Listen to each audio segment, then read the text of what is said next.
Hi there. My name is Dr. Kimberly Ernest, licensed psychologist, licensed professional counselor, president of PA Counseling, and founder of Live Up Counseling. And today, here on the How to Be Happy Hour, we are going to be discussing one of the most important relationships, the relationship of the cousin. Hi, I'm Rachel Hoff-Smith. I'm the clinical supervisor for Lebanon and Schuylkill County in the family-based program. Hi, my name is Rebecca McBride. I'm an LSW and I work in hospital case management. Hi, I'm Lindsay Pat. I am the Director of Implementation of Operations for Outpatient. I've been with PCS about 6 years now. Hi, I'm Kristen Wortluft. I'm a certified advanced alcohol and drug counselor, and I work in outpatient out of York and Allison Hill. So as we start out and we think about, I always like to start in that strengths-focused perspective, right? That's almost always where I begin. When we think about the cousin relationship, what are some of the best parts? What do cousins bring to the table that when it comes to like the needs that may be unmet within the more immediate nuclear family or may be unmet in other extended family or other types of relationships? Where is that niche cousin relationship? What does that do that perhaps we're not seeing, and what makes it unique or sets it apart compared to other relationships that an individual may encounter throughout their lifespan? I think one of the things that make it unique is that they get the family system. They see your parents, they get your parents because their parents are your parents' siblings. They understand it, but they're not in it the same way. And I've had cousins who have given me and my siblings feedback of wow, your sarcasm is cutting. You guys should be nicer to one another and other people. And they had the distance in order to kind of give that feedback. So that's nice that they can speak into it, especially as we got older. But they're also just so much fun. Growing up, my favorite memories are almost always tied to my cousins. I feel like cousins are built-in friends that you don't have to maybe not apologize for your family, but you don't have to explain the family dynamics. They already get it. Every family has those quirks and weird stuff that's when you bring a friend in, you have to be okay, so this is this person. They're like this. With cousins, they're in it together, and you already know all the weird stuff about a family. You don't have to over-explain it. Mm-hmm. Yeah, I think it's almost like you get an extra sibling, but they get to go home at the end of the night, so you have less of some of the complicated dynamics, but you can also have more. There can be more competing and comparison, especially if your parents have complicated relationships with their siblings. That's always a fun one too. But I think of as you said, all of my core childhood memories are surrounded by cousins. Mm-hmm. Yeah, I was an only child for a while, and so there's certain cousins that I have that are they were my siblings before I had siblings.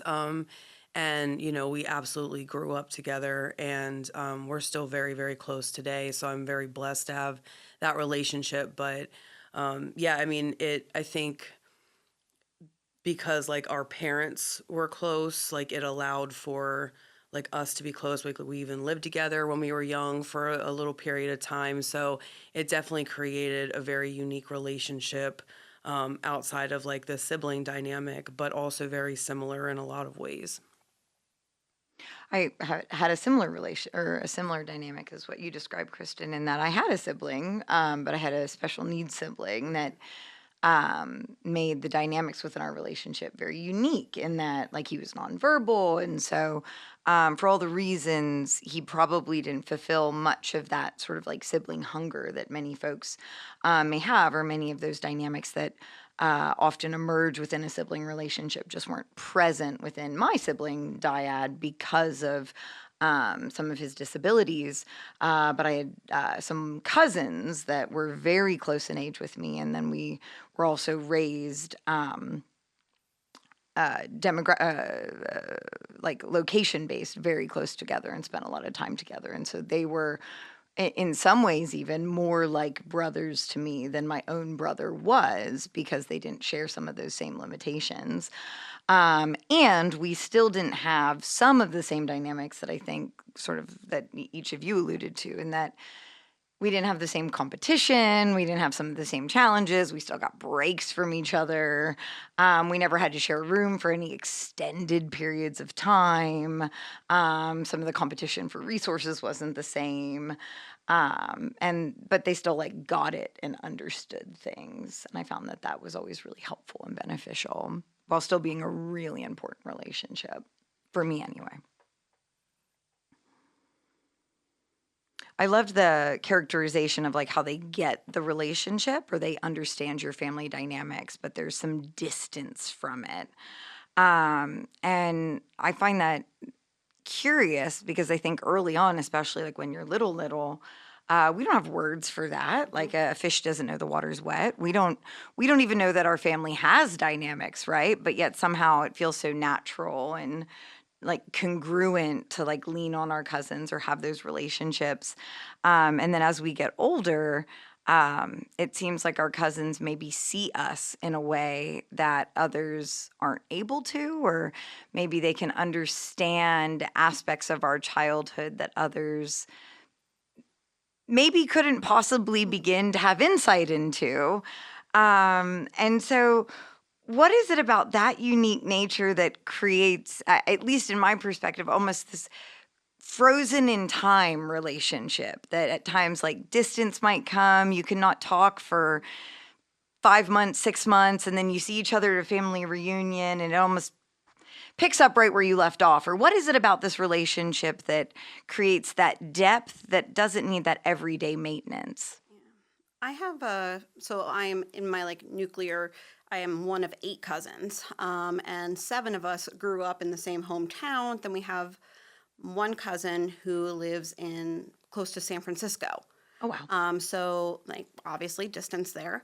But it is unique when she comes home. It's like we don't feel like we have to go above and beyond to like, let's catch up on all this stuff. Like technology, I know that was one of the questions, is like amazing. So especially like during the COVID era, obviously they weren't traveling here to come visit and stuff like that, but we had weekly family Zooms, stuff like that, where like they still got to feel connected. And my cousin is now 15, I think. So it's neat because like I was on Instagram the other day and I had a request from her. I'm like, oh wow, like that's a new level of like cousin friendship kind of things. Because I mean, when I was younger, I would get to like fly out there to go see her and stuff, but like I wasn't connected with her. It's neat with how like technology has helped us stay close to her.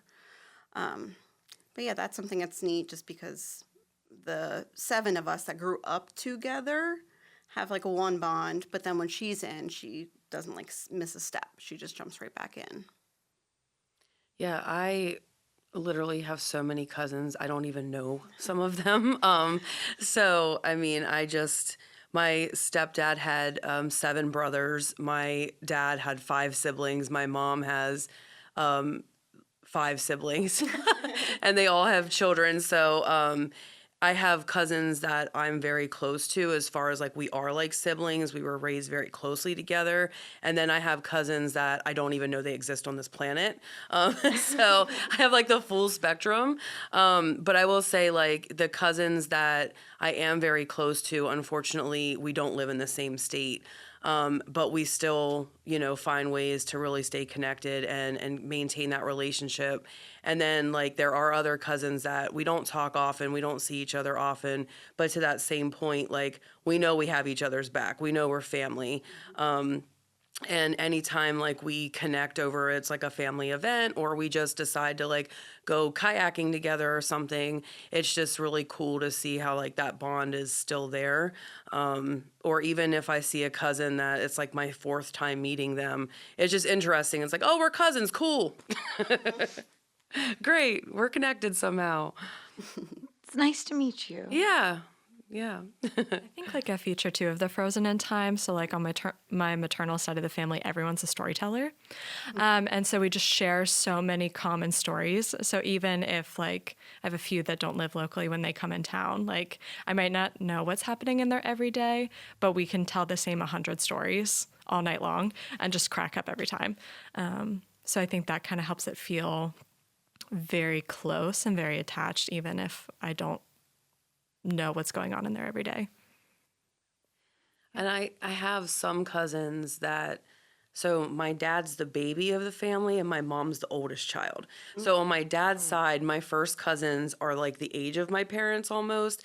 And so they're more like aunts and uncles kind of to me. And then their kids were kind of like the cousin relationship. So it's interesting too in the different sides of your family, like depending on like the ages and where your parent fit into the system, like how different those relationships can turn into. Because like on my mom's side, my first cousins are the same age as me. I'm like the older one, but they all have kids now, and now I'm like super close to their children as well.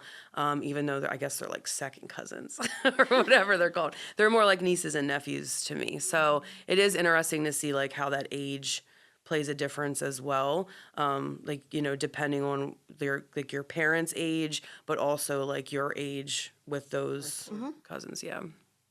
I was gonna say, for me, I have 18 first cousins. So I'm kind of like, it's kind of large, kind of small. 11 of those are on my mom's side, and she's one of 6 kids.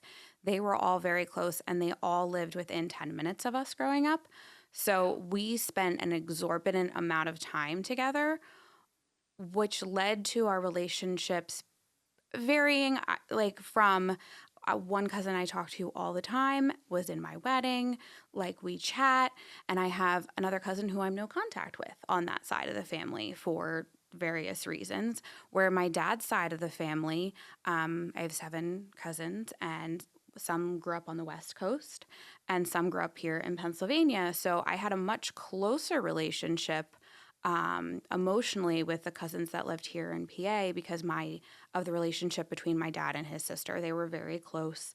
We spent a lot of time together, and those 3 cousins are more like siblings to me than even some. Like I spend more time with them. Their children, I call my nieces and nephews. Like we love them, and it's a very bonded relationship. So I think you spoke to it of like the relationship that our parents have with their siblings can greatly impact and how I saw my cousins. Whereas like I spent so much time with my mom's cousins, but there wasn't with my mom's siblings and their kids. It didn't take effort because they were just always around. And I found as an adult now, we don't have as close bonds because it's hard to put effort into seeing them. There's so many. It always used to be we'd get together at grandma and grandpa's every second or third Sunday, and everybody would just hang out for a couple hours. That doesn't happen anymore. So you can go years without seeing some of them, and they still all live very locally. It's an interesting dynamic. Yeah, the grandparents' house dynamic change, like that shift, I think absolutely plays a role in like what that looks like as far as like cousins connecting. So as that dynamic has shifted over the years, we definitely don't have that one place that we all like go, mostly because there's too damn many of us. My grandma will lose her mind if we're all in the same house. But like, all of us coming together, that was when it was a smaller group of us before they just kept reproducing everywhere. We like would have just like family dinner and we'd all fit at one table. And now there's like multiple generations, and it's just like not having that one like watering hole like grandma's house, right? It's interesting how those connections can be a little different than they were when I was younger, for sure. Yeah, it's interesting. My parents are currently in quite a bit of a debate about whether or not they move. But they became like the grandparents' house when my grandparents had to go into like a retirement community. And so they have the lawn and the pool and the house. And they're like, if we move, we won't be able to like be the house. Yeah. And so we're like, oh, maybe don't move. So even though everyone has to drive like an hour when we meet weekly, bi-weekly, they're just afraid to lose that because we're like, what is that going to do to the cousins if we don't have that house? Yeah. Yep. I think that's a big reason why my grandma has sustained her house. My grandfather died in 2001. And so she's sustained this house, for so long. And she ain't leaving. Don't even ask her to. But like it's just like it still is very much like that one place that we all do go back to at certain times, and there's usually one cousin or two hanging out there for some reason. She's either making us food or like something's happening. So you're likely to run into a cousin if you like go stop by grandma's house. There's probably one there at least. My husband comes from a smaller family unit. And I remember we first bought our house in 2017. I was like, fantastic. I finally get to like host Thanksgiving. And I remember like he knew of all the different layers of my family. But when I said that and he's like, okay, so how many people? And I'm like, well, okay, I think there's about 40. He's like, are you kidding me? Like, he's like, those are not like, that's extended family. I'm like, no, they're my cousins. And I think that's like you were saying before the pod, like, not really having a label. Well, everyone's labeled as cousins, but when you get into the like second cousin, third cousin, this one's through marriage, like it gets so messy.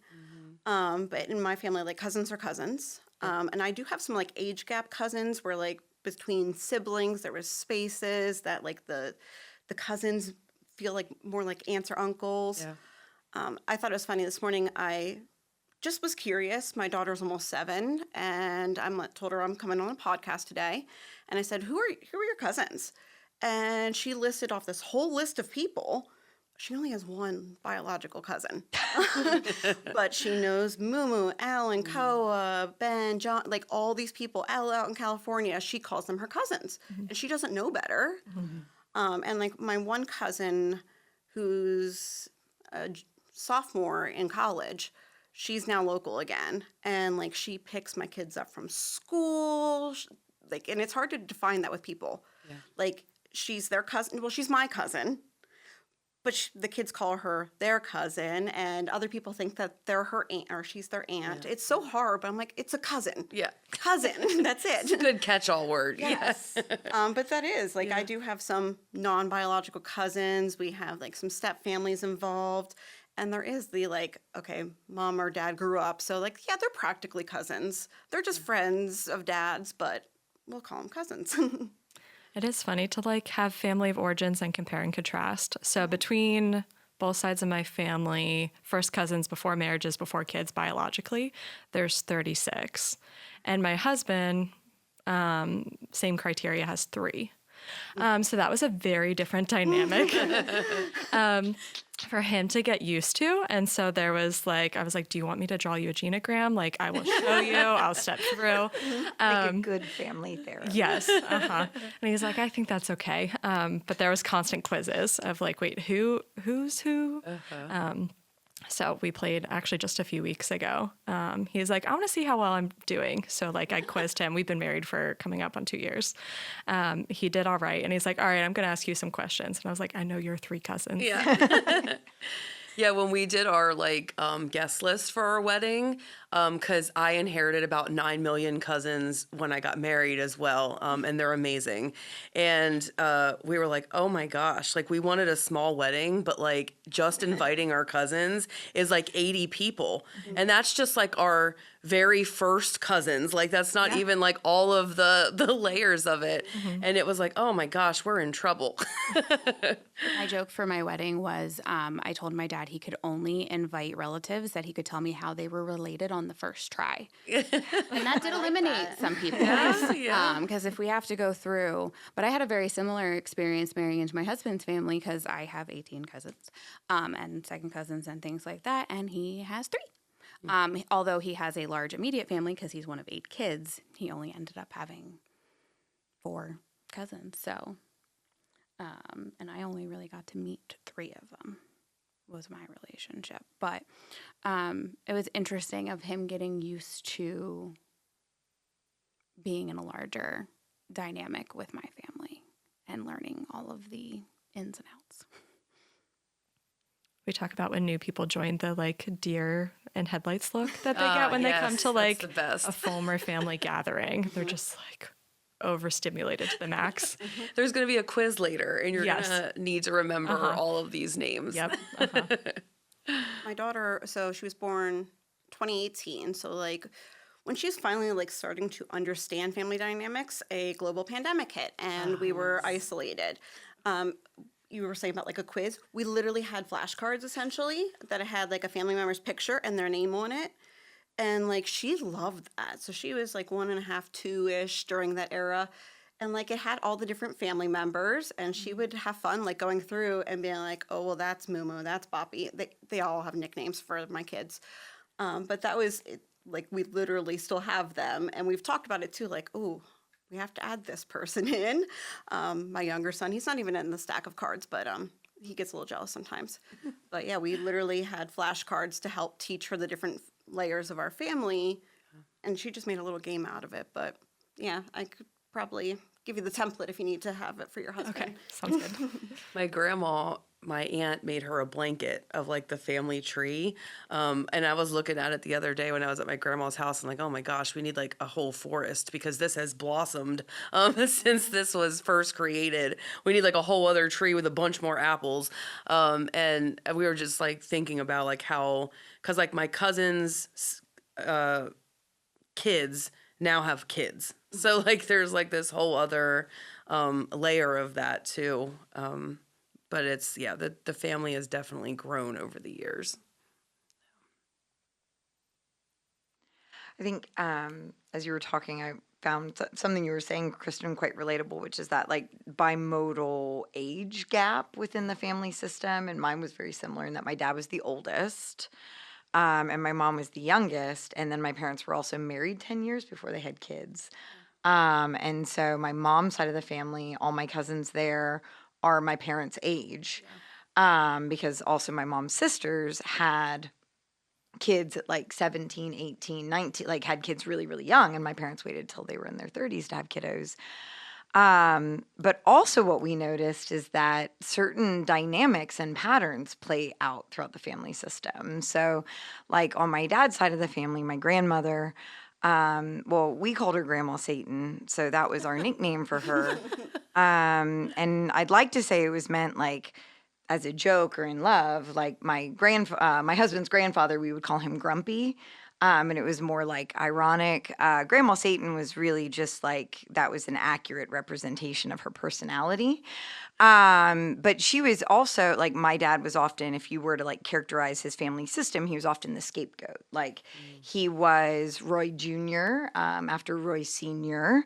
And Roy Sr. and my grandmother eventually got a divorce, and it just was a very embattled family system, a lot of conflict and negativity. And so my dad was often the scapegoat, so that when I was born, despite being the first granddaughter in the family system, and despite being the only neurotypical child in my dad's, that was one of my dad's children, I was also often the scapegoat in Grandma Satan's eyes, whereas Carolyn, the youngest of the children, was like the golden child. After my dad had a brother who passed away as well, so he was the golden child. But after he passed away, Carolyn sort of became the golden childish, as golden as anyone can be when you are Satan. And so at times you started seeing those patterns then play out as well and over Grandma Satan. So I was always the scapegoat. I was always the one in trouble. When something got broken, it was always Kim's fault. And I would get picked on for all these little things. Whereas the inverse of that is like my cousins would get away with flipping murder. And if they were here, I think they would tell you the same thing. Like I think they would be like, oh yeah, we would frame Kim for everything. Because Grandma Satan would always just think I did it. And to be fair, my cousins grew up living with her. So my aunt and uncle and my cousins lived with my grandmother throughout much of their life and upbringing. So when it came to like time to fall on the sword, I was like, fuck it. I guess it was my fault because I get to go home. You'll have to live with that bitch though, I guess. Yeah, I'll take it. It was me. But I think some of those patterns and some of those like deeply entrenched patterns you can see play out across the family system. And at least with my cousins, we laugh about it. But I've also seen family systems where in adulthood, no one is laughing. Like these intergenerational patterns that get passed down through become the source of resentment or even frustration or anger. And I don't know, is it appropriate to do therapy with one's cousins over time? Or have you ever? I've never have. As a therapist, I've never done therapy with a cousin. I've done a lot of family therapy. I don't know. Does it make sense? Yeah, we actually will have like a joke. We'll be like, "You got to go ask grandma because you're the favorite.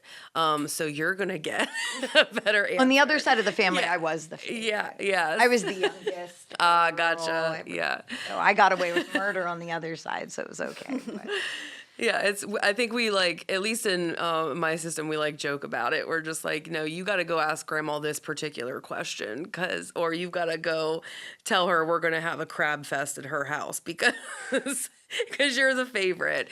And we'll just joke about stuff like that. And it doesn't affect our dynamic, but we just, we laugh about it. And I mean, I think that there's like, there's not formal therapy, I think, that I have ever done with my cousins, but I think in some kind of way, the way that we're there for each other, I think provides a level of therapy that we can just give each other that is not formal at all, but it's just like a very indirect, like just spending time together is in itself a form of therapy, like just being in their presence and like, and I think some of this is just because like some of my closest cousins do live far away, so anytime we do get to connect together, it just very much feels like therapy.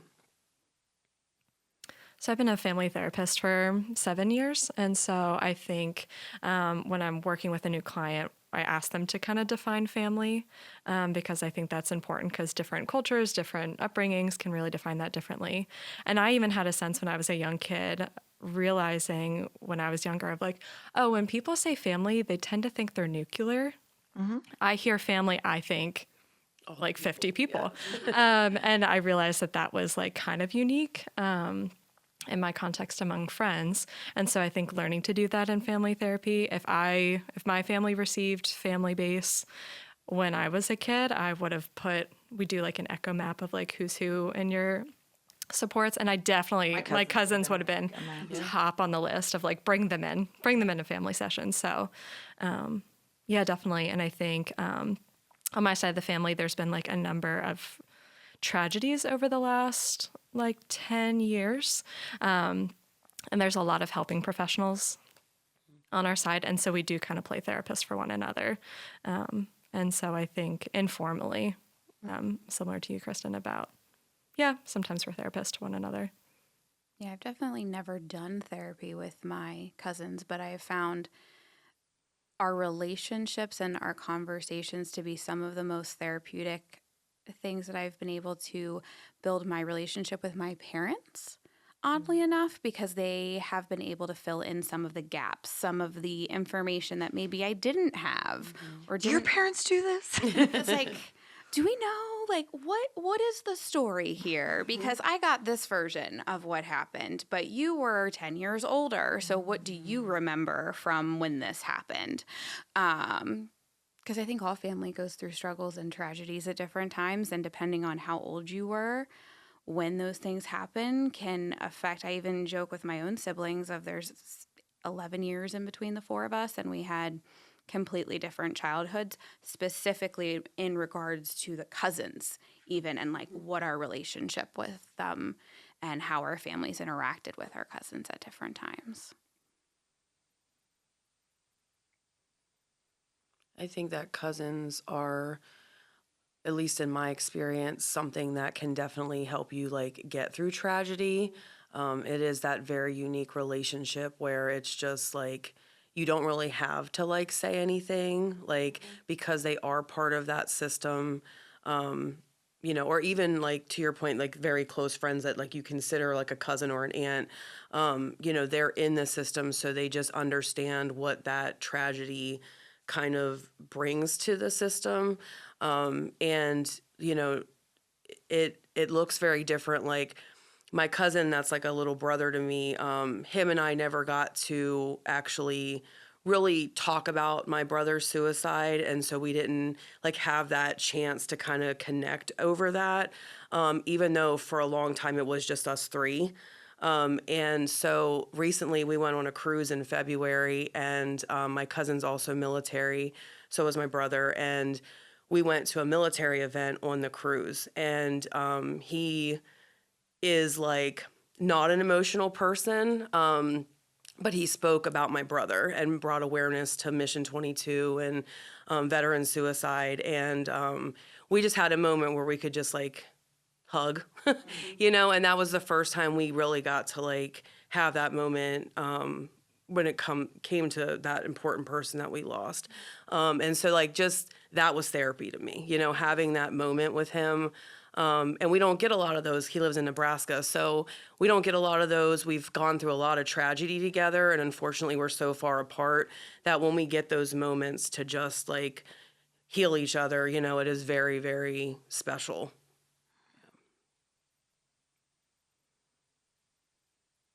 I think there's something about the power of the relationship that speaks to the safety of kind of like even showing up in that environment, though, because grief is such like a deeply personal and intimate thing. And I can think about maybe three people who, if something we share is that we've both lost a brother, very different circumstances, obviously. I can think about maybe three people, maybe even less, that I would stand next to and be comfortable with them talking about my brother. Yeah. And about 1,000 people that if they made that decision, I'd be like, sit the fuck down, shut the fuck up. Yeah. You don't have Yep. any business here. Yeah. And so I think that speaks to, in many ways, like the depth of that relationship and the power and the safety within that relationship because of the deeply intimate and personal components of grief. Yeah. We lost my grandma a couple of years ago, and she was in the hospital for a while. And like when we would come into the house, sometimes just like everyone's presence was just like, we would just sit there. Yeah. We weren't really doing anything. We weren't talking, but just like being there for each other. My grandma, like going through some of her things and stuff, like she loved her stuff. We weren't allowed to touch it. No one could take anything out of the house without her knowing. It was just like all of us feeling that like connection of like, we're here together. We're allowed to touch grandma's stuff. She's not going to yell at us right now.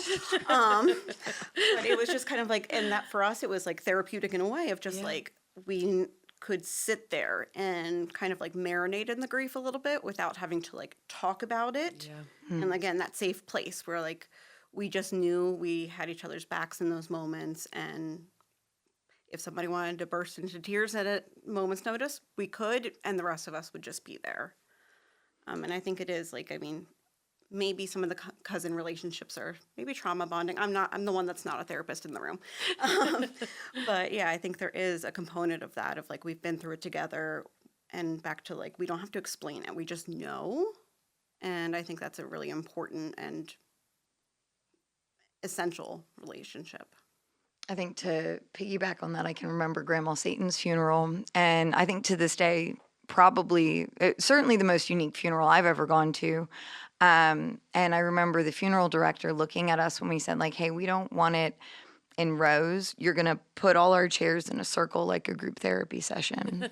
And we're all just going to air our grievances to the casket. And the funeral director's like, you want to do what now? And we're like, yeah, no, this is going to be a little bit different than what you're used to. And no one cried. I mean, I think, or maybe there were like a few tears, but it wasn't like the traditional. They weren't, I'm sad for the loss. Tears. No, it wasn't.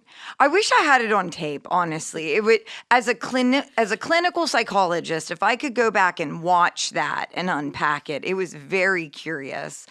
But I think we all showed up and said, like, this woman was the matriarch in our family, and she carried a lot of power to her very last breath. And I think over time, we all recognized and sort of saw what she was. And so I think in that she had less power because we sort of colluded together. And so early on, I remember being pretty young, like 9, 10, 11, like looking at my cousins and being like, man, grandma's really mean, isn't she? And it's like, yeah, she's really mean. Just ignore her. Like, just get your head down, get through. Or wait till she goes to bed and I'll tell you where the snacks are hidden if she's like not going to let you eat tonight because you were disrespectful or whatever it was. And like we would like just kind of like look out for each other and also like validate, like, hey, don't let that in. Whatever she says to you, don't let it in. And then even at her funeral, we all just sat around and we're like, man, she was a mean lady. And she just never got less mean. And it sort of went on from there.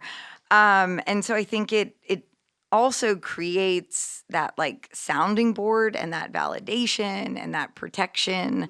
That if you are in like a less than ideal or a system that and every system has its own like points of toxicity or like imperfections, I guess, I think they can be really protective in that way. Yeah, my grandfather, when he passed away, I was 16, and I thought that he was an old man, but now I know better, and he was very young when he passed away. And so there's a chunk of my cousins who never met him or who didn't like actually grow up with him.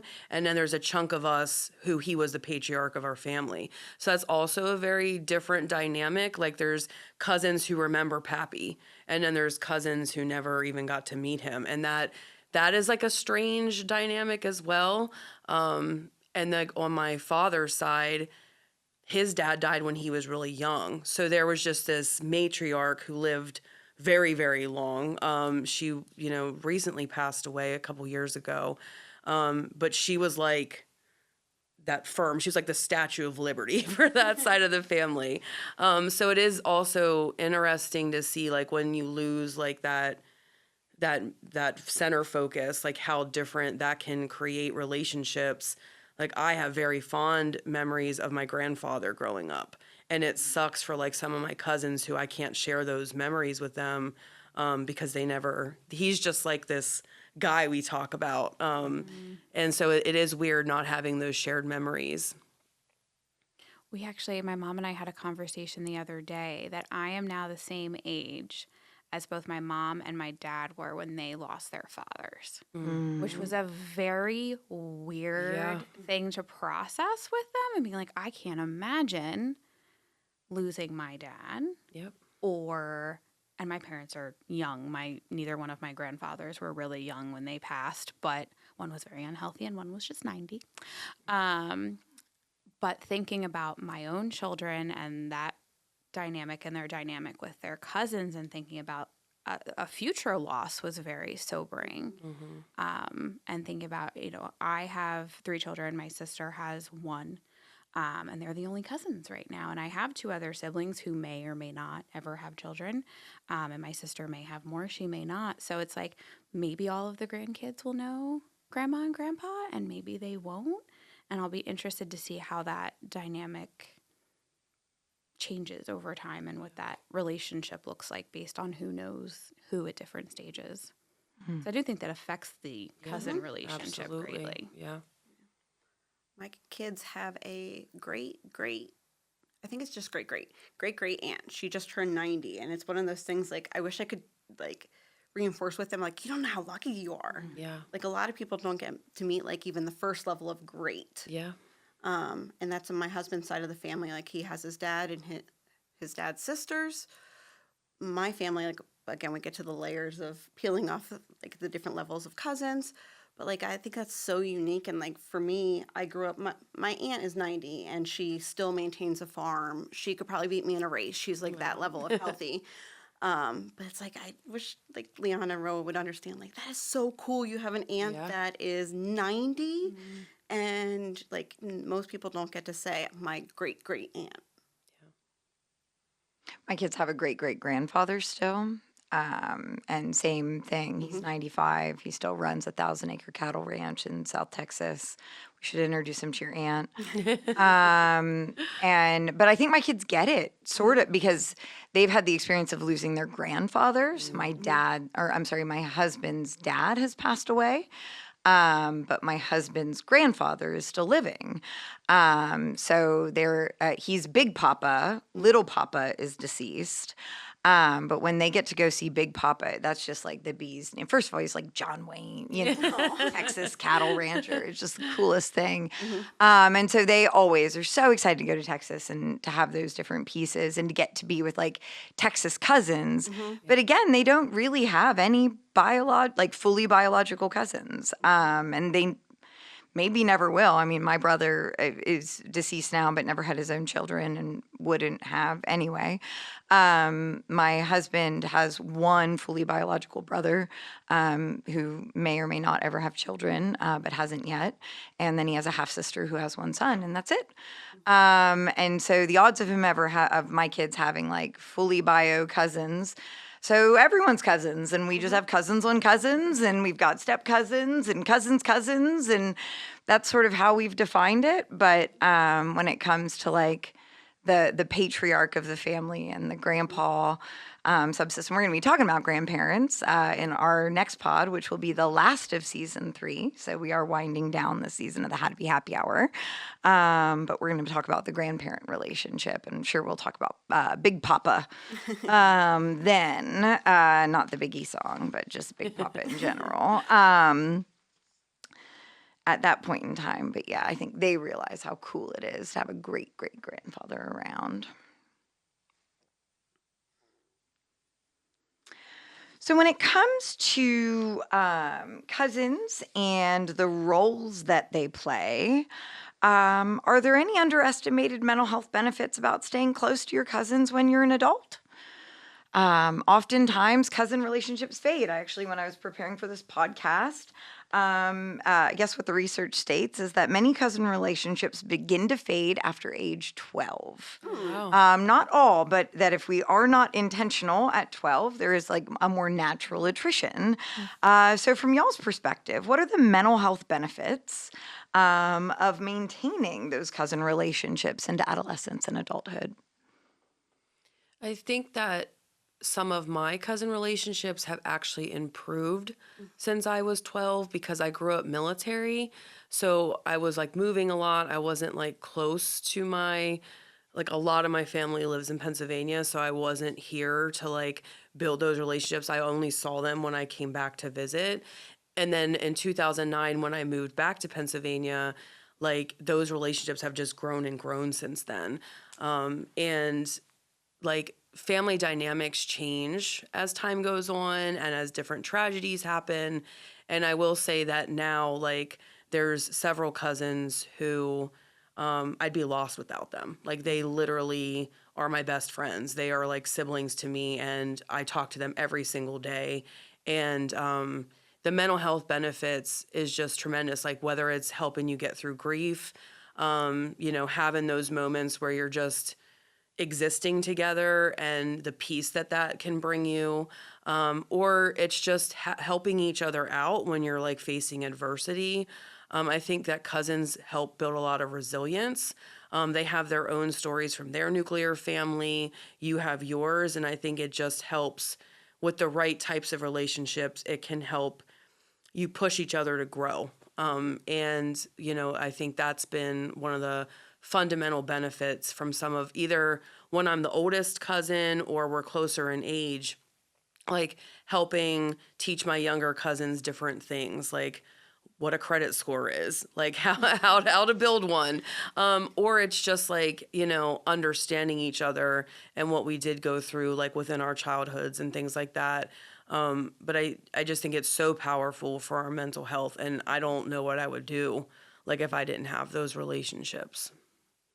It's interesting that you said 12, because I was trying to think about, I'm trying to do math in my head, that's not working. But I think I was about 12 when my cousin that I would consider myself closest to, when she was born. So there was a decent gap there. And she was 12 when my daughter was born. And like my cousin and I were really close. She was like my baby doll. Like I'd be able to like pick her up, spoil her. We'd go to Starbucks, we'd go to Chocolate World. And now it's neat seeing her do like the same thing for my kids. And it is like we went through the different stages. I mean, when she was a baby, like she wanted to hang out with me all the time. Then she got too cool where she was wanted to do her own thing, like middle school age, but now like we're really close. Like she'll still text me every once in a while. If she finds out that the coffee food truck is anywhere in Lebanon, she is going to find it and drop off a coffee for me. Oh, that's awesome. But yeah, it is just neat watching, like, my relationship with her is very closely mirrored to how she is with my daughter. And I mean, she is my kid's favorite person in the world. I mean, even my dog, like, if my dogs will go nuts knowing she's there, but she is kind of like, and she's good for my mental health. She's good for my kids' mental health. And it is interesting. You said 12, because I'm pretty sure that is exactly where she was born and Liana was born. I laughed because the cousin who I am closest with got married when I was 12. And his wife is one of my best friends. And although the relationship kind of ebbs and flows of seasons, and they live in Ohio now, so they're a lot farther away, we still consider their daughter our niece. We love her, and they consider our children their nieces and nephews. And I think that relationship, because I didn't have an older sister, she was my big sister, and to come into my life at that very important stage and be there. But there'll still be times where my cousin and I look at each other and go, she just doesn't get it. She wasn't there for all the other. And we'll tease, and, it's like, because she's been around for a long time. But at the same time, they're still like, But those are my closest cousins. And then I think the rest of my cousins, really, I'm not very close with them as an adult. We have a little bit of the different dynamic for my husband. I'll speak with him because I think, fun fact, I'm married to Kim's cousin. And I would say he has gotten much closer with his cousins as becoming an adult, because there is a fairly decent age gap in between you guys. I think I'm 8. 10 years, 8 Yeah, years older somewhere. than him. But we all have kids. How old is he? He's 31. Oh, so I'm like 3 years younger than him then. Yeah, exactly. But we have kids that are the same age, and we're part of the cousin clan, and that's been something that's been very special to me. And seeing that relationship grow between the children and the cousins, and my kids love their cousins. They want to be with their cousins all the time. When they found out I was coming here today, we had full meltdown because I was getting to see. And I had to explain that I'm not seeing the cousins. I'm just seeing Aunt Kim. Just talking about I'm just cousins. talking about cousins, and that spiraled real quick. But they love that relationship, and I'm excited, and I'm gonna pay real close attention now at 12 and make sure they're talking. That's a good point. Yeah, I'm really grateful for just my own life about how my cousins were like such a strong protective factor for me growing up. All of my teachers throughout middle school and high school always said my class was a dud. Just that, like, my year, there was just a lack of quality people. So I didn't have very many friends. And I was a pretty shy kid. And so my cousins were my people. And they were where I was safest to be me. They were, like, where I was loud and extroverted and everything I wasn't at school. So I was just so grateful for like the years that they shaped my life. And I am like dead set. There's in the middle, there's 7 above me and 7 below me. And so I felt like very kind of cared for on both ends. And so I think that's a big factor. I think also too, there's just such a vicious cycle between mental health and being isolated. And all the numerous tragedies that have happened in my family, like different nuclear families have been touched by tragedy over the last 10 years. And it's been so cool to see the family like rally together, like a group text of like, okay, like who's doing meals, who's doing childcare, who's going to provide informal therapy, who's just stopping in. And so there's always been like a game plan of how the cousins are going to rally. And so I'm very grateful for my aunts and uncles who modeled that as siblings with one another, and then it carried down in a generation. That very much the motto is like, when things are hard, people show up. And I think that makes all the difference for mental health. Yeah, you mentioned about like they were there when like school was, rough and stuff like that. And like they, in very many ways, were my only sense of permanency kind of growing up military. So I do have friends that I, still talk to from when I was younger. But for the most part, my cousins were like the only permanent, they were all I had. They were my go back to every time I came back to PA. So I think that was just, it's without those relationships, it would have felt very isolating to not have any of those strong connections, I think, when I was younger. Yeah, similar, but a little different than what you had said, Rachel. I think around 12, 13, I started leaning into a friend group that wasn't very pro-social.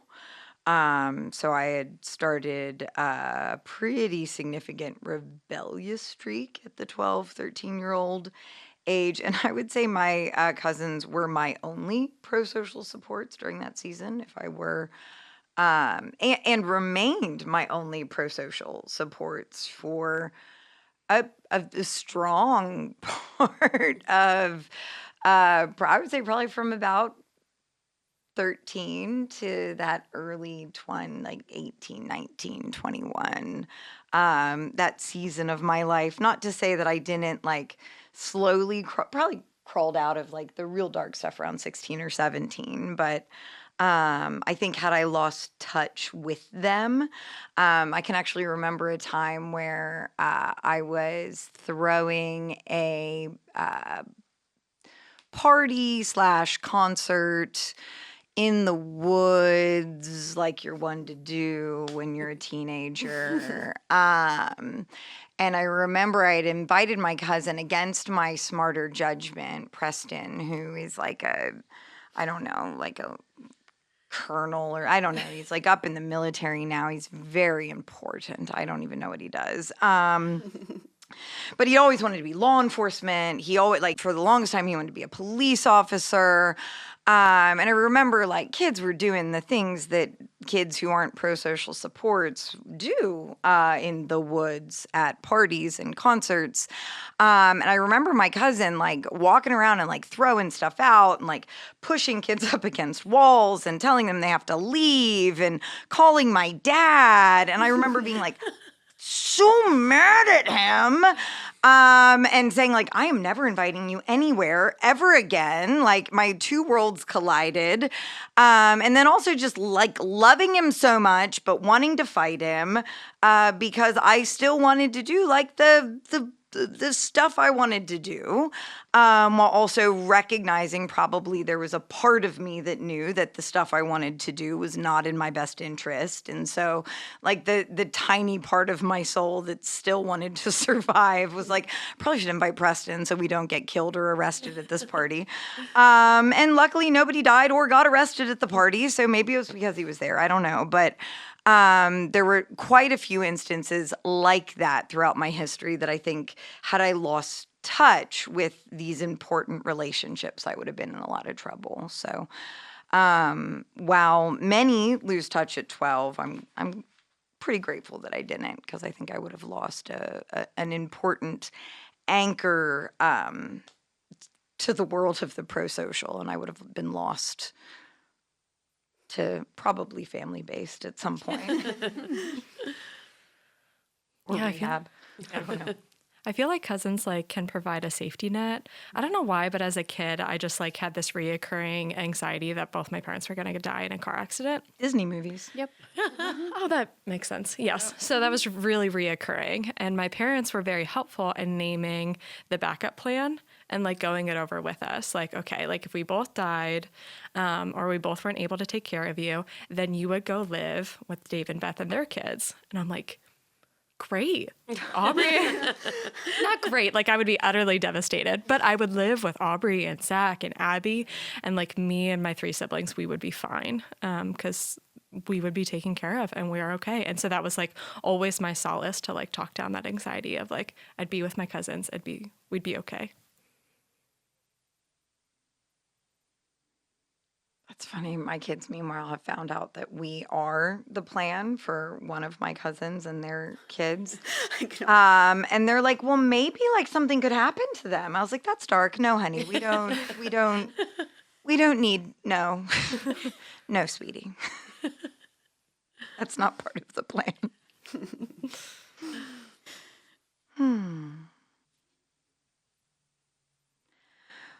Well, with that being said, What would be so here at the How to Be Happy Hour, we accept questions. Like I mentioned previously, we have one more topic on this season coming up, which is the grandparent relationship. So we are accepting questions for that relationship.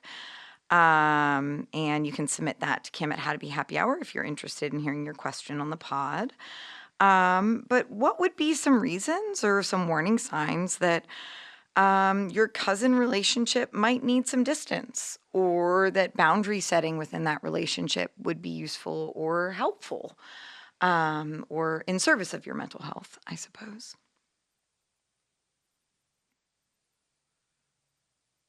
I think with me being older and a therapist, it can get it can be really easy for me to fall into a role that I don't necessarily want to be in.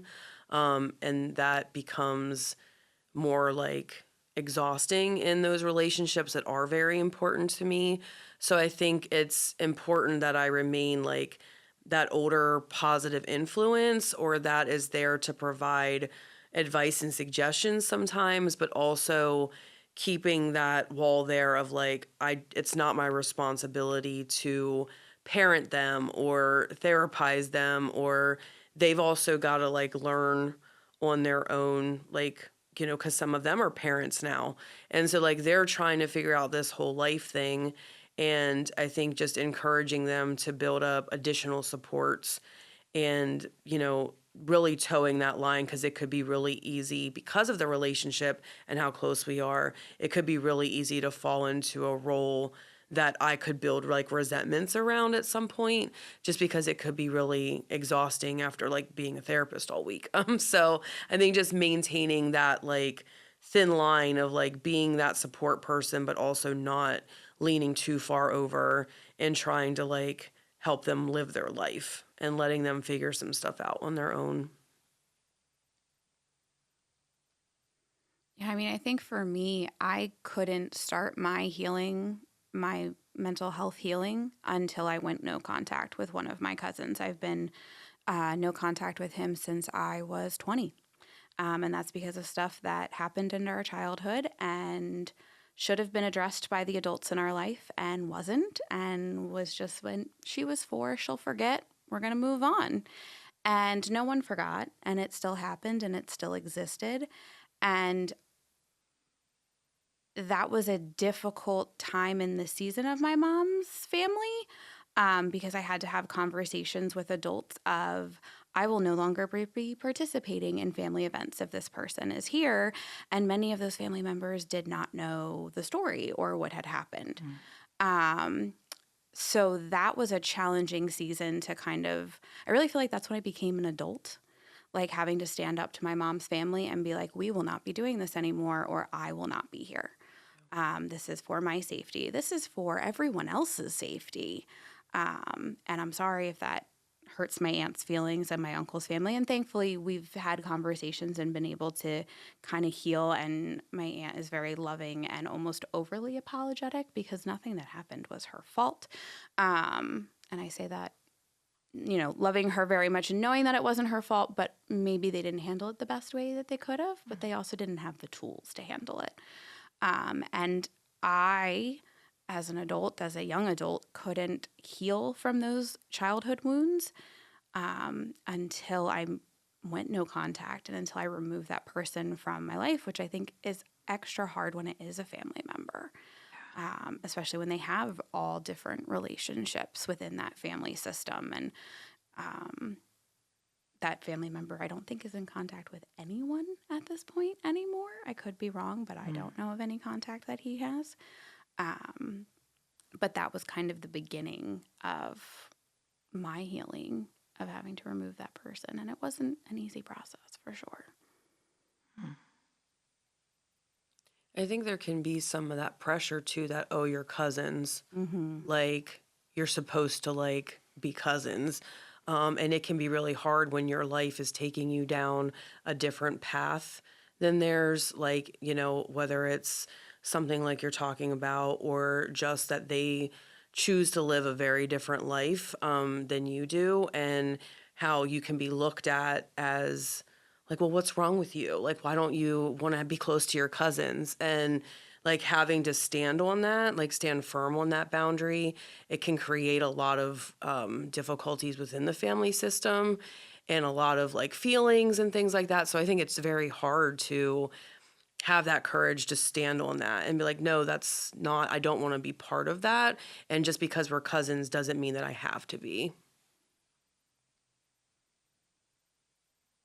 I think there's also ways in which you can very appropriately set boundaries within the relationship to say that like we can have this type of relationship but not that type of relationship, or we can maybe have dinner once a month but we're not going to have these extended family vacations together, or we're not going to have you over for Sunday dinner every week. And I think there's certainly space for that. I know that in recent years, we've had to redefine, after some conflict surrounding politics with some of my family, we've had to redefine like the boundaries about what we can and cannot talk about.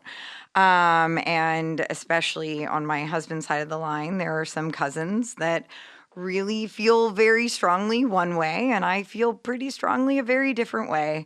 And when those topics emerge, the boundary that I've had to set is, hey, I love you. I can't act like I love you when we talk about that. So in order to love you, we can't talk about that. Now, if you want to talk about that, just be prepared. It's not going to sound like I love you. So enter into this with that caveat or that disclaimer. And do you want to talk about, are you sure? Because you keep chipping at me. No, you don't? Okay, then please take off your t-shirt and let's move on. And so we go a different direction and we find a way to love each other sort of despite those things. So I think if it's not like a capital B betrayal, sometimes it's more of a lowercase c conflict, very specific boundaries and parameters can lead to greater success in those spaces. Any other times in which warning signs that distance is what is called for within this relationship?